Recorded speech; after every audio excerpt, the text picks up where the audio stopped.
Welcome in, everyone. Hopefully, you're having a wonderful. Is it Wednesday? Everything's all It is confusing. Wednesday. It's Wednesday. When you stay up 24 hours to drive back from Kansas City, Kansas, everything becomes a blur, and then wake up to just mow as soon as you get done. We're here for the weekly show. We have new like we have a weekly show where we don't have to come up with topics. We actually have news that is hit. So yeah, we will not waste any more time. If you want to join in, feel free to do so. We normally do this every Wednesday. If you're watching this on a delay, know that we typically do this around 9 o'clock every Wednesday evening of a week, unless something crazy happens. And otherwise, people that are jumping in, let's have fun and let's get it going.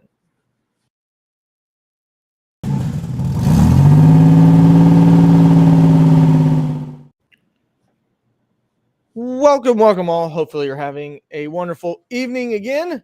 My name is Ryan Peters, your host, with my co host, Travis. But, Travis, we just came back from Kansas. Our schedule is a little bit different. We do a weekly betting show, but we were on the road. So we were unable to do a weekly betting show. But people obviously got to see from their televisions how Kansas was. What was it like in person? It was fun, man. We sat there, and I remember us all. We kept getting excited, not even about our own drivers. It was just, it was hard because, like, for me, obviously, I'm going to follow Larson a little bit more than anyone else. But even just you could look back through the pack, like we just kept pointing, like, oh my God, they're going to wreck, or this and that, and it was just battles everywhere. You could have just really watched anything, and I never saw replay on TV or anything, but. I'd probably say that they probably got a pretty good idea of what happened. I know Larson had some really good battles up front. I know Kyle Busch had some really good battles there, especially those that restart. There was some cool stuff that happened, and some of the stuff happened kind of right in front of us. So it was really good in person. I know we talked about the first and second stage. How, man, this was awesome. Like, couldn't get any better. Then we got really disappointed at the end of the third stage. Like, holy God, like this feels like iRacing, Yeah. After caution, and then we got a great ending. So it was cool from our seats. Yeah, and the thing that I was impressed with the most, probably one of the cooler venues. They're more modernized. That's what kind of surprised me with the pickleball courts. The way that you go into the main area inside of Kansas, inside the like fan zone area. There's not a lot to do down there, but it was really nice. Tons of seating, which if you've ever been to a fan zone, that's not always true. There's like nowhere to sit sometimes. The outside of the facilities were great, which you would say like Kansas City, Kansas, and it's like you got a soccer stadium right here. You have the Kansas City Monarchs from the Negro Baseball League. You got places to eat, like literally right across the road. You got Bass Pro Shop. Really, really neat venue. So if you've never been, there is stuff to do. I know it's Kansas City, Kansas, and it would make you go like, are you serious? But it really was. And, just like you said, the cherry on top was the racing. Like, not only was it great to be around, the racing itself was absolutely awesome. And, the first stage, just the battle with Ross Chastain, that was something else. I mean, that lasted, what, 20 laps? Well, high, low, back and high, forth, low. yeah. And then finally when they came out of the pits, yeah, and I think even go on top of that, I think everything just felt simplified there. I mean, I felt like it was easy to get to the seats. I felt like, that second row of seats, where we were at, like they had those things in front of us so we could lay up anything. Right. I know we had to move like 6 or 7 times because we kept sending people seats, but it was, I just felt like everything was just simple and you could hold things, and felt like there was some room. The seats weren't just all crammed in there. You had some room to move around and stuff. And everything about the place, and the racing, just like you just said, the cherry on top. So real quick, obviously this has been beat to death on the NASCAR world. Give me your overall impression. And obviously there's no secret you're a Kyle Larson fan, but give me your quick analysis of the photo finish, the transponder issue, things of that nature. Is there any fire to any flames to this fire, or is it just people in NASCAR want to make noise, so they talk about these things? To me, it's very black and white. They have these cameras for a reason. They know what the start zone is, what the finish line is. But what is your thoughts? I think it's just something, we're NASCAR. NASCAR fans are notorious for complaints, right? Nothing's ever perfect in NASCAR fans. If we say that, oh, it was great racing, but one person ran off and ran the race, won the race, it's a crap thing. The whole race could be awful, but if the last 100 feet is a super close finish, we're going to say it's a great race, right? So I think it's the same technology that the horse races use, IndyCar, NASCAR. What else you want? I get the whole crooked line thing. It's just something else to talk about, right? Yeah. It's just something to fire up everybody, and that's what sucks is like, oh, the camera did this. Oh, look at the frames per second. Oh, it's blurry. What do you expect? The cars are going 190 miles an hour. Like, what do you want it to happen? Like they're going 180 or whatever. You're gonna it's not gonna be a perfect picture. But I thought the laser system showed it didn't matter if Chris Buescher was ahead or Kyle Larson was ahead. Like it was a great finish. You wouldn't heard anything from me, but it was obvious who was in front. Do I think that there should be maybe a little bit better of a painted line? I do think so. I think Kansas is going to make a point of that. And I think a lot of these other tracks are like, oh, crap, like, glad that it wasn't us, type of thing. Yeah, you said it would be Darlington, but it's actually Charlotte. Charlotte and Darlington, Darlington's going to post a picture about how they have straight lines. So I would probably say all these years of racing and I probably in the super speedways, they probably make a good point about it because they're always going to be a close finish there. Right. But I would probably say some of these other mile and a halves and stuff are okay, we got to step up our game a little bit. We can't just be, skip it out on these lines. So let's see here. I'll say the transponder thing in NASCAR in dirt track racing, we put it on the right rear housing. So on the right rear housing, they kind of the same way. I don't understand why I don't put them on the front of the car or the back of the car or anything, but I don't know. I'm guessing it has something to do with weight and aero. That's the only thing that I can think of. But yeah, it's a lot of noise. That's just all it is. Again, like NASCAR fans, I got a comment today that Charlotte Motor Speedway was not a good track. So, I mean, like you said, people just like to complain, and that's just always going to be the case. And I did not think 2024 would be the year that we complain about scoring pylons and painted start finish lines. So. And maybe what they should do a little bit different is. You're not going to be perfect. You could put these on the front of the noses. I mean, the only thing they could do is where they put those little camera things up front. You could put a little transponder up there. I mean, they're big, but I mean, I don't know what else you do. If we're going to be honest with you, I don't. No, you just have an official line and you take a picture of it. You take a picture of it. Like someone said, and if you look at the scoring, they were dead even, but someone said that it was like 0.00001. It was even crazier. They just rounded up to the thousands, but really it was like 100,000 is the number that first came up, which is just crazy. Yeah, just be thankful this isn't 1980 because we would have had no idea. Well, I read something where what was it, the 1981 Daytona 500, where they considered third place a dead tie because they couldn't tell because they just had a picture of it. That's what it would have been. This would have been a tie. If you would ever have a race that was a tie, this would have been the one. And then they have all the tiebreakers now. So if it was a tie, they would have been like Larson would have won the tiebreaker because he led the most laps. Then if that would have been even more disgusting. Would have been even worse. I'd rather than have a tie. Yeah. I heard about it. I heard someone say, and I kind of thought it was hilarious. I think it was on Dirt Bumper Clear when a guy goes, "You're just milking his prostate." Yeah, it was. Hendrick Motorsports is just milking NASCAR's prostate. I'm like, who thinks of that? That's hilarious. Don't get me wrong, but Door Bumper Clear is hilarious, especially the guy that didn't know if he actually left a message. So yeah, he's like, "How do you turn this off?" That was the funniest thing the entire show. He's like, "You click exit on this." Sorry, I'm gonna eat right here. Yeah, so that's our little tidbit about Kansas. Other breaking news: NASCAR Race Hub. This will be the finale of it in June, so there will be no longer any NASCAR Race Hub. I think the two glaring things, number one, it's disappearing. Number two, it's disappearing in the middle of the year.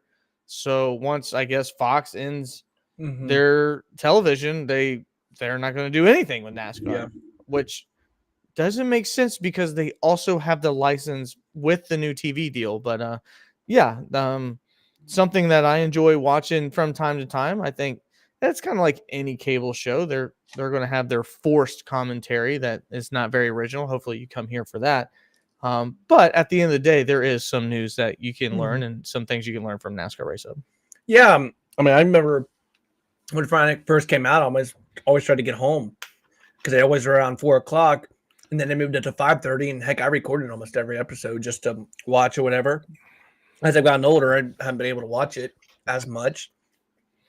But I don't know. They do a lot of cool things. They do a lot of car shows, and like people get to announce things. And I don't know. I think it's just one of those things where the audience and times and everything. I always kind of thought that NASCAR Race Hub would be. I'm surprised it lasted this long. If I'm gonna be honest with you, I don't know. Yeah, that's just kind of my opinion, but I don't know. I think it's something that a lot of people watch. There's so much Twitter and there's so much like Bob Pockers and stuff like that. If I'm gonna be honest with you, if I'm gonna see breaking news, that's what I'm gonna do. And the people that are usually running these NASCAR race hubs and stuff are just kind of a host. I don't know how to explain, but they're more there just to kind of just present it and not really debate it. They get some NASCAR people on there sometimes, but I don't know. Over the years, they've gotten some old drivers in there. You got like Bobby Labonte and some of these other people in there, but I don't know. At least Adam Stevens is gonna probably still do his broadcast stuff. He's not getting completely ditched off, but Adam Alexander. Yeah, Adam Alexander. Did I say Adam? You went straight for my heart saying Adam Stevens. I know. Sorry. That was very painful. I'm sorry. Yeah. No, I think, and this is kind of one of the reasons why I did this show, is I think media is moving to an opportunity to where people like us can find information and give their thoughts. You don't have to have a canned response from a corporate person at Fox telling you what to think and not having any original ideas. And, this type of show, we can learn the news. We'll give our unwarranted, nobody's holding any strings attached to us. I don't tell you what to say. I tell you what we're going to talk about. Well, not here. Whenever Kyle Larson wins and you're screaming up the stairs, I'm going to tell you shut the F up. But you can hear me screaming in another video I took. Yeah, but when your guy wrecks and my guy wrecks, and what do? I just go straight to the bathroom. I'm like, the best part about that, and fans, I know people watching this is hilarious. So I watched it happen, and I was like, holy crap. I looked down at Wrightsman and you, and Ryan didn't even realize at first that his guy wrecked. No. So I was like, he's either ticked or he doesn't notice it. I looked back, and then all of a sudden you stood up and was like, slammed your hand on the seat, and then I literally turned around, and I'm like, I wonder what they're gonna do. And I look back, and there's Ryan going up the steps, going out. We all went. Oh, I was the William Byron fans, we literally thought you were going back to the car. I thought about it. And then someone said, "Well, there's his phone." I said, "I guess he's not going back to the car, but he might be getting a lot of alcohol because that's what he's gonna need." Yeah. No. So, just real quick. When you're at a track, it's not like television. A good television that we don't get to see a whole lot of lets you know when a wreck happens. Well, when you're at a track, your peripheral vision is 1.5 miles. Okay. You have to look at 1.5 mile track. So on the speedway, Martin Truex Jr. is on Denny Hamlin's ass, getting ready to pass him for the lead, which was going to be the race win. My guy is falling back. Your guy's falling. Your guy's parachuting. Yeah. My guy's falling back, which was every single run. Kyle Busch with 10 to go would fall back, and we were right around that point. So I was just assuming that. Next thing I know, the caution flag's out, and Wrightsman bumps me, and he goes, and I'm like, "Where's the caution?" Because turn 2 is the hardest part for us to see, the apron of turn 2. And he goes, "That was your boy," and I'm like. Like heat just came straight to my face, and I'm like, no. Sure enough, they bring it on the TV. You see Kyle Busch spinning around doing a donut, and I was like, fuck this. I'm gonna go to the bathroom. Oh man. I'm not gonna wait for the line at the end of this. And then I came back. I don't know if I said anything, but we got treated to one of the best races, and somehow Kyle passed 13 cars in 2 laps. So John says, hey. Hey, John. Hopefully you're having a good day. Hey, you guys. I just got my ticket information, John, for WWT. So I know you said you were going to be there. So the main reason why you're here is silly season has officially begun. The doors were bam kicked right in. Whoa. We had some grumblings. Did a video on Dale Earnhardt Jr. So we'll do the small one and then we'll do the big one. The one that we knew about was Dale Earnhardt Jr. was going to probably join TNT and join in at HBO Max / Amazon. I think this is just Amazon. Yeah. HBO Max has its own thing. I think it's simultaneously. Yeah. Amazon.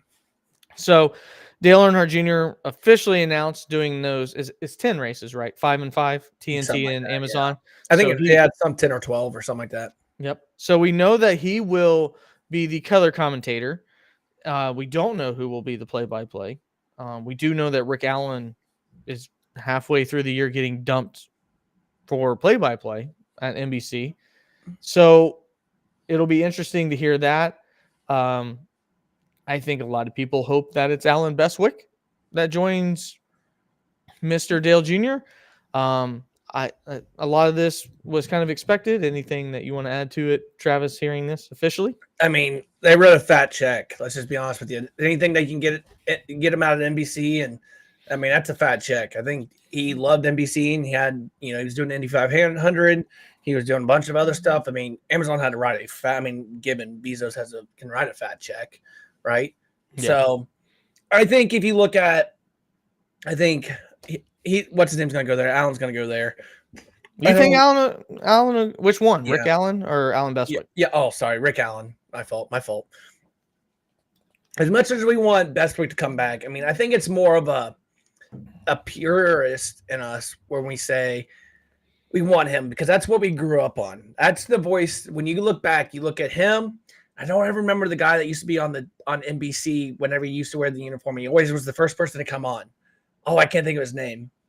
I'll think about it later. I'll remember. You know what I'm talking about? Like the little chubbier dude that was like the front. Like I just remember his voice. Him and Wally and Ben Parsons. I would say Benny Parsons, Ned Jarrett are two that come to mind. But Ken Squire obviously was in the late generation. But you look at I think that's the purist in us. Do we think he was the best the best host or I don't know. I think it's just the purist in us that wants him to come back because that's a voice that we're familiar with. Right. I think he does a great job. I'm not saying does a good job because I would take him on a heartbeat. Mm-hmm. But I think that's just the voice that we think of when we first started watching it. Right. I always think of him. I still think of Mike Joy, but that's Alan Bestwick. I think about it all the times at ESPN and some of the other places. That's the voice I think of. And we got a taste of it with SRX, which was really cool. And it was a good thing that I got to listen to that and we got to watch it and just brought back a lot of memories. So I don't know. I think that I'm going to be interested on the TV deal. I think Rick Allen's going to go there. I would not be shocked if there's not just a huge shakeup between everything. Right. Yeah. So I don't know. I say it all the time. I really don't care who's commentating. Mm-hmm. I just care about if the picture's good, if you guys are showing the races and you're not going to commercial every 5 minutes, or if there's something happening, you just don't pan off into the grills or whatever they did that one time. So I don't know. Like I said, I'd rather just go to a commercial during green flag pit stops on the most boring stage ever. Yeah. Yep. No, I'm with you. I agree. And I think this is good. You got to keep Dale Jr. in the sport. He provides, I mean, literally with just Dirty Mo Media, and when he's done with that, is the best resource for NASCAR information that we have, from multiple different angles. A guy that's now a fan, from spotters and a current driver. So, that to me, they have to continue with that. So, some rumblings, and John kind of alluded to it here with SHR. Now, nothing is officially official except the fact that Ryan Preece isn't invited to the boys club. We found out that I believe it was Noah Gragson talking about that they have a study group. Him, Josh Berry, drama. They all act like they're 16-year-old girls. And Ryan Preece was like, "Well, I didn't get an invite." So Is there any good news, Travis, that ever comes out of SHR, man? Because it just seems like Dad's not home when it comes to Gene Haas or Tony Stewart. He's too busy. He just got divorced and he's hot on the scene. Trying to woo other women, and he keeps bringing people home, and you're not worried about what the girl's name is anymore because it doesn't matter whether it's the NHRA, whether it's he's in the booth or and so like the kids are just trying to figure out among themselves on how to police each other and one's tattling on the other and the other one's tired of hearing it. I feel like that's what dysfunction we have right now at SHR. This is how I look at it from a basketball coach, right? Mm-hmm. Tony Stewart comes in. They have success immediately. They do well. They win races. They've won championships. They've done all this stuff. And then they kind of peak out. So all these coaches like peak out. And then they kind of plateau to a point that's like, okay, like we're not winning championships. We're still winning some races. We're still winning games, things like that. Then all of a sudden they start getting into other things. Like they start helping other coaches or they start going to these coaching associations and stuff like that. So now they're kind of going like this. That's what SHR is doing. They peaked at like, I would not say they peaked, but 2014 they won a championship. 2011 they won a championship. 2019 and 2020 Kevin Harvick kind of dominated. And they got up here, and then SHR was like, you know what, we're going to go venture in. Tony Stewart was like, I'm going to go venture into NHRA, and then we're going to go venture into Haas was like, oh, I'm going to put more money into F1. And then all of a sudden they've gone here, and then they have just big old nosedive. Yeah. And I think that's what you got to see with other coaches where the coaching's the same way. Like the people's at the peak and they're like, oh, we're going to go look at other jobs. And then we're going to start looking at other jobs. They stop caring about the youth program and other stuff. And I think that's where you're looking at now. Now they're just always scrambling. I mean, they cannot be making any money because I feel like they have to bring in just random sponsors or other sponsors like filling in for the void. And in my opinion, I think the Noah Gregson tweeting that was just, I don't know why he even tweeted it, but then you have Priest going, well, I didn't get invited. Like you have the same resources. Like you don't need a big old study group to go over that stuff. You have all the exact same resources, whatever. So I don't know. I think it's just a big old drama thing. There's a lot of stir up with SHR. I don't know. You can go into that or whatever, but I mean, there's some good rumbling. We'll save that for the officially official. We had a good video on the SHR stuff and what could possibly shake down. So I think, if you want to watch that video, I break down Tony Stewart leaving Ford, Tony Stewart possibly leaving the entire company. The thing that I laugh at is Tony Stewart made it a point to rebrand and say that, this is who we are. We're these banners. And that's the last we've heard of him because he is doing everything. Your analogy I like, it kind of reminded me of, the Chad Johnson. Chad Johnson turned himself into a really good wide receiver, and then he turned into Chad Ochocinco, who became a really big brand of himself. Yep. And it's like he forgot that catching footballs was what got him to this point. And what SHR got to this point was building really good race cars. And thank God for Noah Gregson, because that would be a company that would be up in flames. So, but that's not the only Ford news we had. The big shebang was out of nowhere. A guy that signed a contract last year, which I was thinking wouldn't be a one-year contract because I felt like Front Row Motorsports was trying to build something. They were trying to get stability. Front Row Motorsports is not a model of stability, if they are anything, but they've been improved. And then completely out of nowhere, Michael McDowell announces that he is leaving Front Row Motorsports at the end of the year. And you're like, wow, okay. And about the 2 minutes, Travis, that we had opportunity to guess, you mentioned immediately you thought it was going to be Spire. I don't know if I fully got to comprehend it. And then boom, they tweeted out, all sources indicate that he's going to go to Spire. So give me your immediate thought process on Michael McDowell leaving. And is this a bigger void for Front Row, or is this a bigger addition for Spire? I think it kind of goes both ways. I think with you think of Front Row, what happened this year? They talked about how they're a tier 1 program now with Ford. They've done all these extra resources. They've kind of been, if not one of the better Ford teams of recent, right? They had, if you take out Chris Buescher's 3 wins last year, they technically had the second most wins, right, out of all the Fords. Take it back, Penske, I guess. Penske, sorry, but you guys are getting my point. Like they had more wins than an SHR Tier 1 Ford program. So I think they were on their stepping stone. They finally, Michael McDowell talked about how he's a year-to-year process. Last year, they're like, oh, we're going to sign you to a year way early. Now, I think front row's going to go back to where they kind of were. I feel like McDowell was the only consistent part about that team over the last 7 years. He was always the front runner, and you always, probably had the best equipment per se. I think it's just a typical Chevy thing where they're going to go out and find the veteran and find the youngster or whatever that might be, who's the best driver.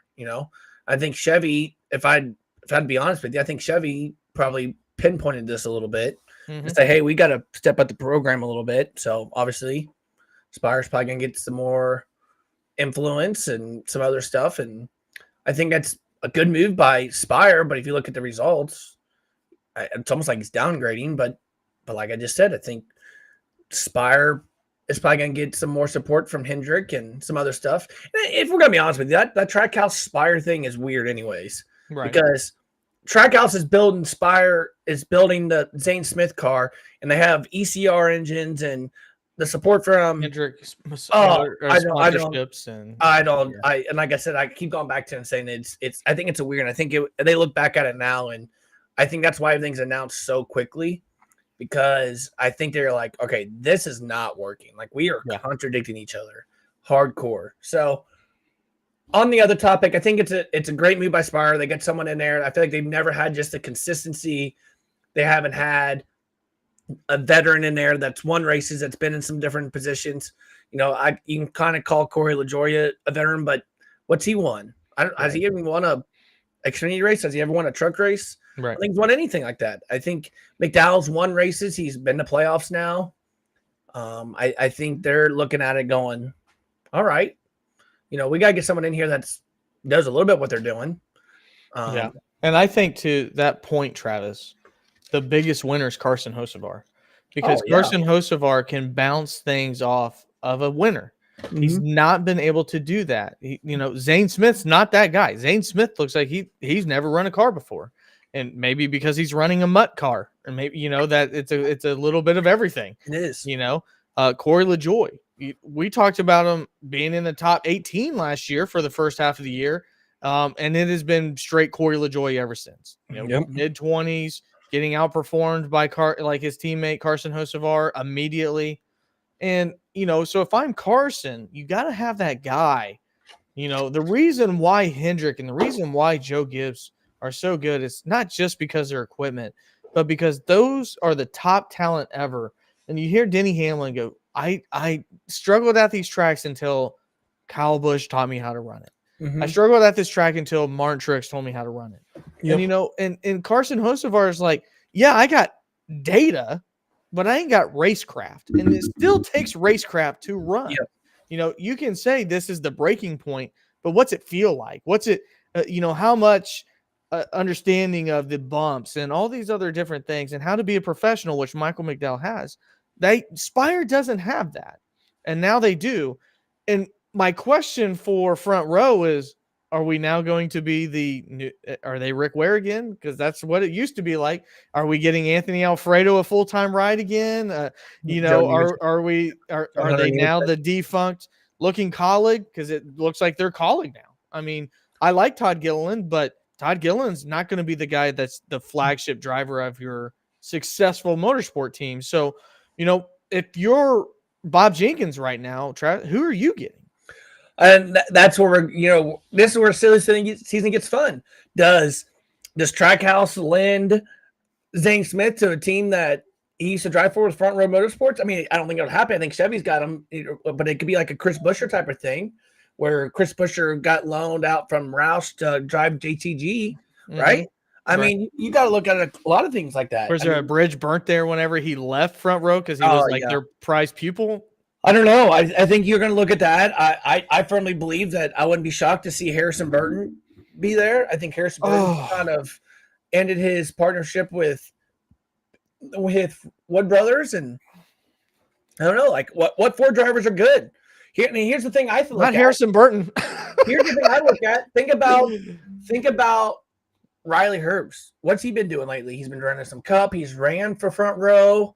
He's been trying to build stuff. I think Riley Herbst is in that car next year, if I'm gonna be honest with you, just based off of, he's running some 1.5 mile races, he's running some other stuff. I see So we're Riley gonna have Herbst 3 monster cars next year. Yeah, do what? We're gonna have 3 monster cars next year. I mean, wait till you get Haley Deegan in there. You're gonna Oh, monster cars. Jesus Christ. So, but here's where we look at. You look at that. Do they just say, Haley, bring some sponsorship and you just go and be in that Cup ride, right? What's for what? Who's going to stop? And then you're going to turn Front Row Motorsports back into a second tier. But then you got to look at Riley Herbst. But I don't know. We can go in all kinds of directions here because I got a bunch of theories about what's going to happen here.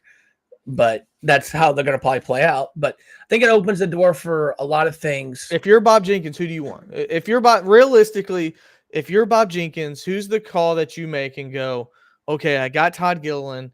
Who am I going to pair with Todd Gilliland?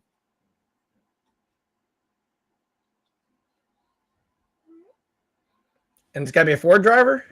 It can be anybody. If Zane Smith can leave Ford to go to Chevy, I think the door is open that anybody else can come in. I have a driver in mind.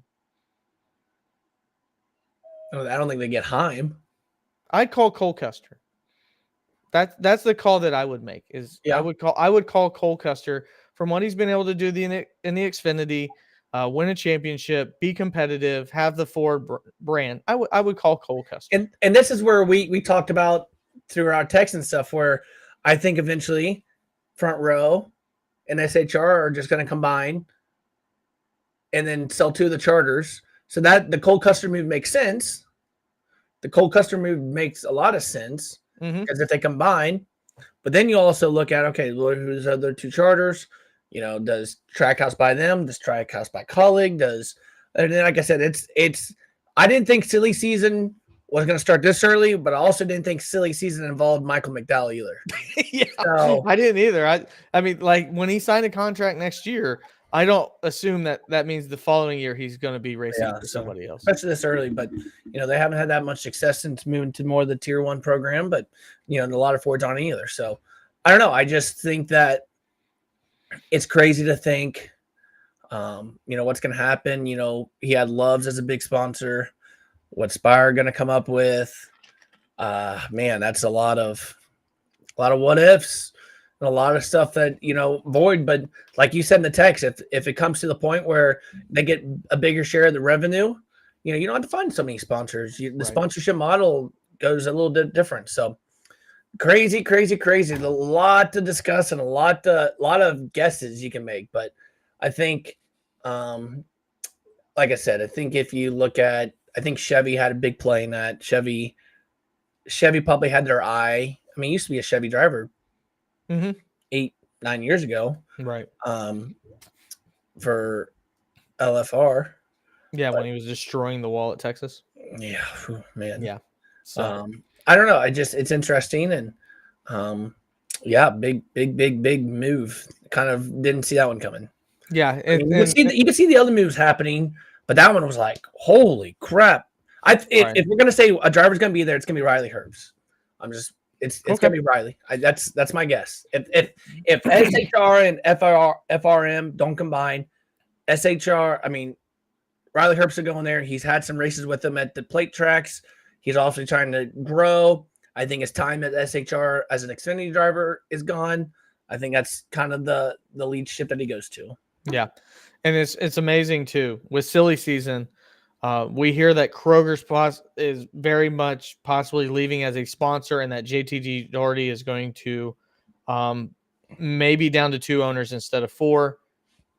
And then the very next week, you hear that Ricky Stenhouse is re-signed, and you're like, "What?" Then the next thing is, you're like, "There's a lot of moving pieces." Like it depends upon this deal. okay, well, while you guys are discussing that, Michael McDowell is going to go to Spire. And you're like, what? Like, it's been completely out of left field. And that's what I was trying to explain earlier was what was interesting was Tad, I can't pronounce his last name, I'm going to try, was finding sponsorship for Joe Gibbs because I guess he's like brilliant at it. And that's what I'm not too freaking brilliant. I know. But this is where what makes sense is when you send me the guy that's finds sponsorship, they're looking for someone to do that. Like, I think that was the Tad dude. So now that makes you believe, like, okay, Tad's going to take a bigger role at JGR, sell his piece of JTG, and then you got a whole, because I think he's the guy that has a big partnership with Kroger. So it's a whole, like, it's a big old cycle. So what's going to happen? What's big silly season has started, and it's probably one of the earliest it's ever started. And as soon as we get a deal between the NASCAR owners and the speedways, I think it will go full blown bananas. I think we're going to have with Tyler Reddick. We thought that was early, announcing that he's going to come over there, and then now look at this one. We're like, holy crap! Yeah, that was actually like in July, if I remember that correctly. So, yeah, it's on. And again, once the not collective bargaining because they don't have a union, once the talks between the speedways, because right now without jumping into this topic, we don't even know if there's going to be a charter system. So once that happens, the stars will then start to align on who's buying, who's selling, who's moving, who's leaving, who's coming in. All chaos will break through. It's kind of like in the baseball world. When Shohei Ohtani signs, the rest of the MLB market knows who they can buy. So BJ McLeod looks really smart. Yeah. And so, I mean, it just be ready because there's going to be a lot more than this, and it's probably going to be names that we didn't, again, think were going to be available, and it's going to happen because there's going to be a lot of comers and goers. Yep. So let's go ahead and jump into our game where we try to guess where this week's drivers will finish as we head to the Lady in Black at Darlington. This is Rolling Off the Grid.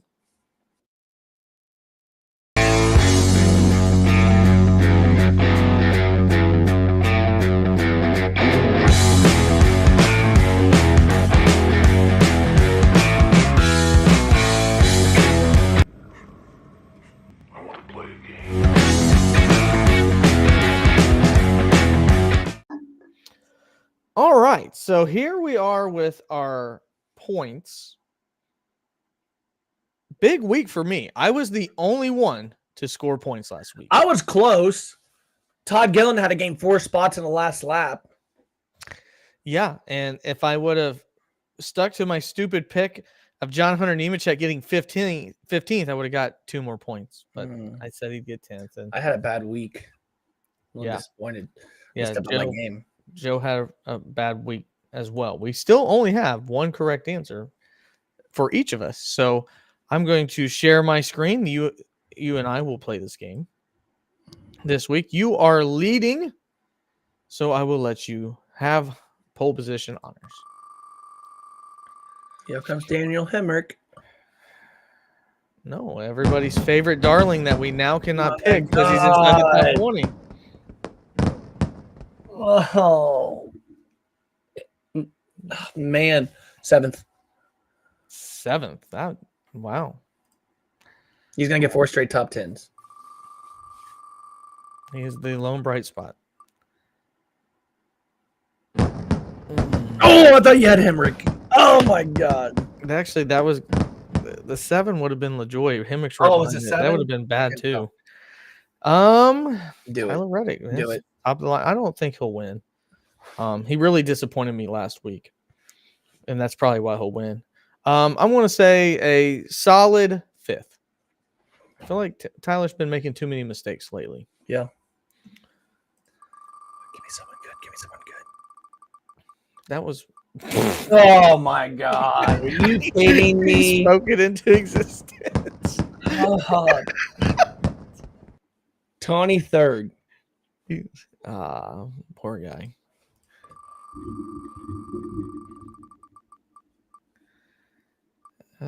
Josh Berry. I guess we get half of SHR again. 26. All right, come on, give me like a Bowman or somebody. Oh my god, dude. You need to say give your Oh repentance, my man. What did you God. do? Are you kidding me? You made the wheel mad. You made the wheel real mad. 19th. Hey, that's a good run. That's a good run for him. Yeah, What was that thing top 30. I sent you guys? Top 30, not a bad day. Oh my God. Yeah. Well, we'll have to say our repentance. Screw this wheel. Yeah, I don't know what we did. 21. Normally, that's a lot more fun. Do 3 more spins. See what the other ones were. The other one? Because we would have had 3 more spins. Okay, so hypothetically, who else would have been? Oh my God, let's not. Oh my Lord! All right, 2 more. Daniel Suarez. That would have been interesting. That would have been interesting. Here's the last one. Oh my Jesus! Yeah, we'll have to reshuffle this thing about 100 Dude, times. the wheel of pizza. Oh my God! Yeah, get off that wheel. Yeah, see ya. So I shuffle that before we do it like 7 times each time. What in the world? Yeah, that was a flaming pile of dog crap right there. So, all right. Well, normally we usually have a lot of fun with that. And when you're going to one of the toughest tracks on the circuit, you do not want to pick guys that are below 20th. And I think we got all but one. Tyler Reddick was the only one that's actually decent. So, all right. Well, let's talk about the Lady in Black. It's Throwback Weekend. This week's NASCAR race preview.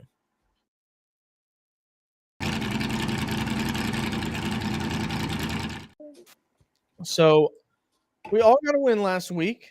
Joe. Oh, whoa. Yeah. Joe led the way with 10 points.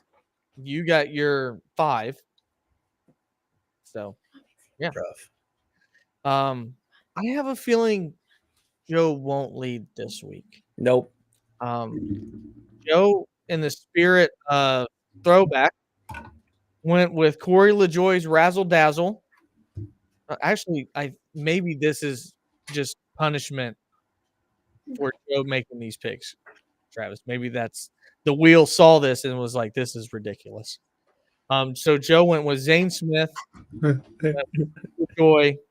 He went with Daniel Suarez, Harrison Burton, in the honor of all these throwbacks, and then also he just went ahead and went with he went with Kyle Larson, but he didn't even go with a throwback. He just went with one. So of course, you have Mr. Denny Hamlin, the Terry Labonte throwback, Carson Hocevar as your outside the top 20, Tyler Reddick, and of course, even if he was predicted to finish last with this paint scheme, you went with William Byron. So yeah, discuss it. I had to go stuff. I think he just, and it's tough for me because I know I've texted this to you and said I feel like I picked the same people, but you know when we're in a points race and we have thousands of dollars in bets on these, you gotta bet with people that you gotta bet the ones you know until stipulations are happening. So obviously Larson's the most recent winner there. It's hard not to pick him there. You look at Tyler Reddick, who got their second the most recent time. Denny Hamlin, who's been arguably the fastest person there of late. You know, great in Xfinity and great there. He should have probably won last year, but you know, lucked out. Larson ended up winning it. William Byron has been anything but solid there. He just doesn't have a win there. If I'm he's been anything but solid. Really, he got knocked out by Joey Logano the one year and had some other stuff happen. So he's been nothing but solid there. He's been a little inconsistent lately. And I just think Carson's going to be the most consistent. I think that's the guy that we're going to start picking here next because Gregson's back in the top 20. So I don't know. That's just, I don't know, the way I looked at it. I was in between him or Eric Jones, but I think Eric Jones, although it's his best track, I just see him struggling a little bit coming back from the back injury. Although it's his best track, don't get me wrong. I just don't see it. So my first pick was Eric Jones. No, if you're going to pick somebody outside the top 20, Eric Jones has won here before. He knows how to ride it. And again, if there's a track where if you don't have speed, you can make it up, it's by this one by using racecraft. And Eric Jones has this place figured out. Kyle Larson obviously can rip the wall. Tyler Reddick can rip the wall. Chase Elliott has been really good here. And I just going ahead with a guy that's been very consistent. You know, a lot of people, I think, want to see more laps led and more wins. But at the end of the day, you know, putting yourself in an opportunity, he seriously put himself in an opportunity to get top 5 last week. And that's what it takes. It's kind of one of those silent things. Like Ryan Blaney last year put himself in an opportunity to make the playoffs. With Chase Elliott, he's putting himself in opportunities to get top 5s. That's all I'm asking for here. And Kyle Busch has been traditionally really good here. And I typically go with people that are really good here. But more importantly, has actually shown speed. Yep. You know, qualified top 5, qualified on the pole the last 2 weeks. I expect to see the same thing out of a guy that knows how to ride the wall and do really well at Darlington. So, you know, the overall race preview, this is my favorite track. This is a track that turns boys into men. This is a track to where it's not if you mess up, it's win. You know, we're notoriously not seeing cautions in this car. You don't have to worry about that this weekend. You will see cautions. You will see lap times completely obliterate. You will see guys limp into the pits. You're going to see fuel strategy. I think everything that NASCAR fans love, that know the sport, I think Darlington brings that out in full force. Yeah, I think you mentioned racecraft, and your car doesn't have to be perfect, but if you can race the track, you're going to do a lot of things. I think look at Denny Hamlin. He's always good here. Always good here. He's like what they say, David Pearson or Killer Yarborough is always the ones that you're going to be, you know, going to be the great guys at Darlington. You know, let's look at the other ones. I think you look at like Larson last year. Man, he smoked the wall a few times, but like he said, I knocked the toe out of it, but it comes down to racecraft. Tyler Reddick, the same way. I think you just look at all these people that's been great there. Kyle Busch, great there.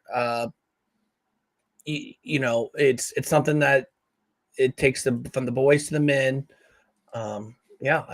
It's always fantastic. I love Darlington. I want to go there so bad. I think it's going to be a great place. A lot of lines, just not a lot of room. Right. I think a lot of people, you see people run below the apron. You're going to see people run in the wall. You're going to see people run the middle. There's a lot of lines, and I think that's what makes it interesting. And, you know, like you said, when one wrecks, it's going to be a big pileup.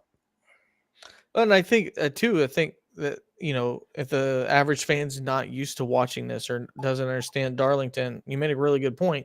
You're not racing the other driver necessarily at this track. You're racing the track. You know, it's kind of like, you know, somebody that plays golf. You don't have to worry about everybody else. You just got to worry about yourself right now.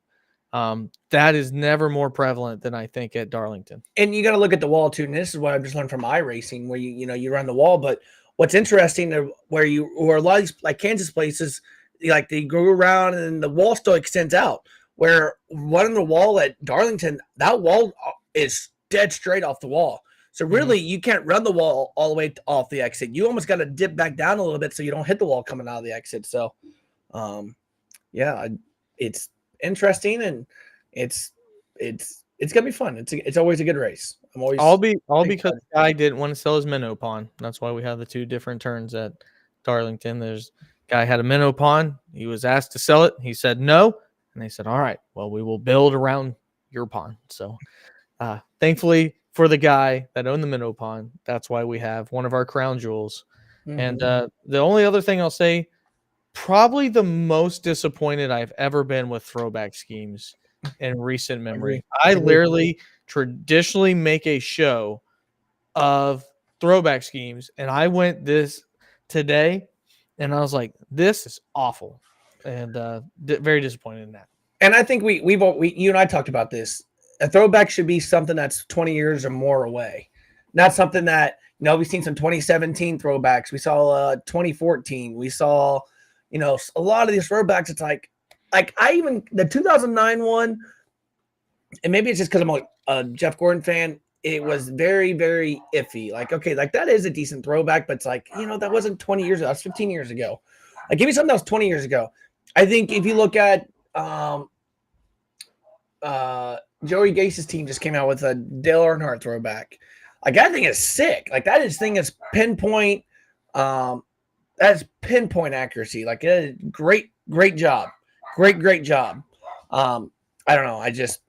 You don't give me, who was it? Josh Bilicki's doing a 2013 throwback. Like, come on, guys. Like, come on. Chase Elliott's throwing back to something that's already been thrown back to before. I mean, like, that's not even a new throwback. We've already seen that Dale Jr. scheme before. Yeah, and I think you just look at, I think the throwback's losing its touch a little bit. I wish they would go back to how they say, okay, like it's from 77 to 87. Like, that's your scheme. And I think this is where people get in those parameters. I think that would be good. Yeah, I think give us a parameter of like what it looks like back in the day. We got 2017 throwbacks out there, and then we got some 1960s throwback from some mechanic that ran one race. Like, who would have ever guessed that one? Or we're gonna throw it back to the time I raced a modified. Like, who gives two damns about that? Like, I don't care that you ran a modified. I only care that you're in the Cup Series. Give me something that I would know or see or something like that. And I think it's where I get to is, like, I want to see throwbacks that I would know, like the Mark Martin Viagra scheme, or give me the old Valvoline scheme. Give me stuff that people would be like, oh, that's a Kurt Busch Miller Lite scheme, or give me something that you would know. Don't give me something that's like, oh, that's when they ran the 90s, the one-off 96 car race back in 1970s. Like, who would know that besides the person that raced that car? Right. Yeah, that part's a little disappointing, but it'll all be made better when we get to see cars on the track. So, yeah. We go the Mark Martin buy low one Dixie scheme. Actually, Kyle Busch posted a picture today with him wearing a Mark Martin throwback 90s shirt. So, is he what's he doing for a throwback? You saw it, the zone. He doesn't have a throwback. He doesn't. And that's what I think everyone's losing their touch, where we had a lot of years where every car was doing it, every Xfinity team, every whatever. And then I think we've just downgraded to a point. I think it needs to be taken away for a few years. And then we come back and say, okay, you need to run the race from the 80s and 90s. Anything in the 80s you can run. Yeah, I agree. So, well, that's going to do it for us. Again, a lot of news this week, a lot of fun as well. Spam. That's spam. So, yeah, hopefully you guys enjoyed it. We'll be having probably some racing this week possibly on the show. Tomorrow. And then I will be a little bit later for your guys' racing because my daughter has a game. But we have some very good planned short form content when it comes to what history would look like if we never had the chase. I think you guys will love that conversation. I'm trying to decide if that's going to be a show or if that's going to be a video, because I'd love to have a conversation with people on it, because maybe we do a video and then do a live stream about it later, like a week or so later. We're going to talk about different owners. We're going to compare drivers' careers so far. All kinds of stuff planned on the show. So, and hopefully we continue to get great racing.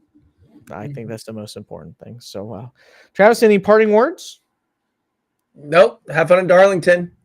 We're going to watch some good racing, and hopefully, hopefully he's got a good finish. But probably it take the good finishes, they have good races. Probably not 0.001 this week. Nope. So, yeah. Hopefully we get, again, some good racing, and I can't wait. So, help us subscribe. That's it. Click on that. We appreciate that very much. On the road to 1,000. Had a great week last week on that. So, yeah, that's my parting word for Travis Butt. I'm Ryan Peters. The Stuck and Catch Vince. We'll see you next time. God bless.